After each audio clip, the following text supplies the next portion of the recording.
Non. Si vous ressentez un lien aussi profond dans votre relation, vous serez sûrement reflété dans ces 21 signes qui confirment qu'il s'agit d'un amour authentique. Il y a des situations qui ne se produisent que lorsque deux personnes se rencontrent de cette manière si spéciale. Lorsqu'il s'agit d'amour authentique, il s'agit d'avoir la confiance nécessaire pour exprimer que vous n'avez pas aimé le cadeau d'anniversaire et de le changer sans problème. À la fin de la journée, vous n'obtenez pas toujours ce que vous avez envie, mais tout va bien. Il s'agit d'anticiper le désir culinaire de quelqu'un sans qu'il ait besoin d'exprimer verbalement son choix au restaurant ou lors d'une commande à domicile. Je vais demander de l'eau sans bulle et il optera pour un cola standard. Seulement avec de la glace, sans citron en aucun cas. D'accord, elle consiste à découvrir les excentricités irritantes de l'autre personne et à trouver un moyen de les tolérer. Lorsque vous vous endormez avec la télévision allumée, vous vous appropriez toutes les couvertures pendant la nuit ou ronflez dans votre oreille. Ce sont des événements qui se produisent. L'amour implique de partager chacun de vos triomphes, même ceux qui ne sont pas si dignes. Amour.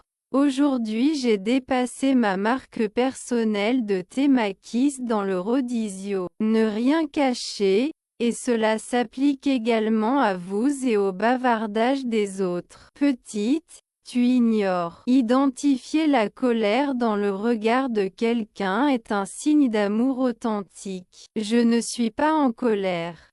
Je trouve juste que c'est amusant. De plus, cela implique d'avoir la capacité de demander pardon. Lorsque vous savez comment conquérir le pardon de votre partenaire, il s'agit de découvrir les vraies préférences de l'autre personne. Ne m'offrez pas de fleurs, donnez-moi ceci en cadeau.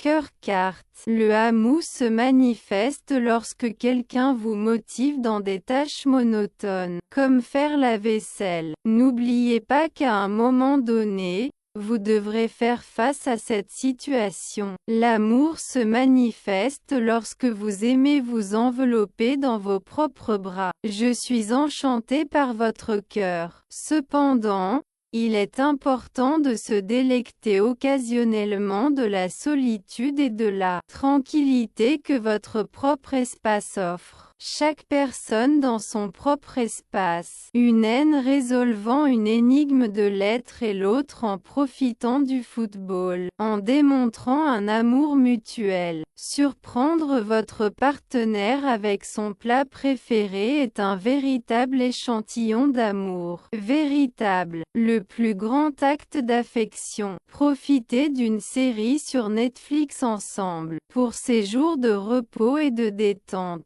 Cependant, cela implique que vous ne pouvez pas profiter d'un épisode sans l'autre. Me suivez-vous? L'amour authentique implique de reconnaître et de tolérer les imperfections mineures qui peuvent être irritantes, car vous comprenez qu'il n'est pas possible de modifier l'autre personne. La clé n'est pas de modifier, mais d'acquérir la capacité de vivre avec elle. Et il s'agit de rechercher l'harmonie dans chaque dispute qui surge. Il est courant d'avoir des désaccords, mais il est important de ne pas laisser la fierté prendre le contrôle, n'est-ce pas? Découvrez l'art du partage de la nourriture. Lorsque vous décidez de partager quelque chose d'aussi précieux avec quelqu'un d'autre, cela ne peut être que de l'amour authentique. Cependant, cela implique de profiter de votre déjeuner tout en priant pour que votre partenaire ne parvienne pas à finir le sien. L'amour authentique se caractérise par une communication unique et spéciale, où vous attribuez des noms spéciaux à des situations et à des êtres chers que vous seuls pouvez comprendre. Plein de blagues que nous seuls comprenons. Aimer consiste à se délecter d'un repas exquis lors de journées de célébration d'anniversaire avec une fondue exquise et une bouteille de vin, et parfois à l'arrivée de la fin du mest et avoir épuisé la réserve de vin.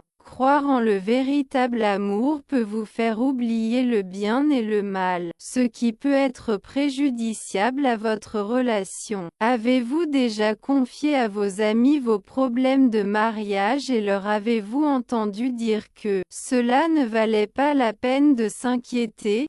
Ou avez-vous vu quelqu'un dans votre cercle social s'impliquer dans une relation qui, selon vous, ne réussira pas? Les psychologues ont découvert deux niveaux qui affectent la façon dont nous établissons et entretenons des relations. L'importance que nous attachons aux premières impressions et aux signes de compatibilité est évaluée par l'un, tandis que l'autre considère la probabilité de faire face à des problèmes dans les relations.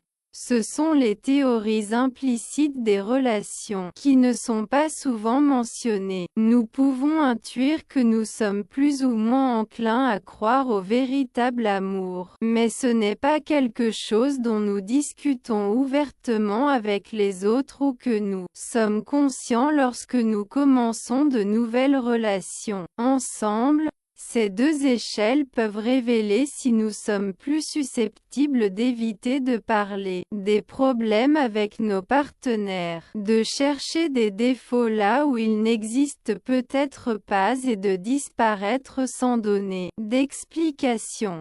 Les différences dans ces attitudes implicites peuvent aussi nous aider à comprendre pourquoi d'autres personnes nous semblent souvent inexplicables dans leurs décisions de mariage. Vous pouvez tester les deux évaluations dont nous parlons ici aujourd'hui pour déterminer votre position sur ces échelles. Croyez-vous toujours au coup de foudre?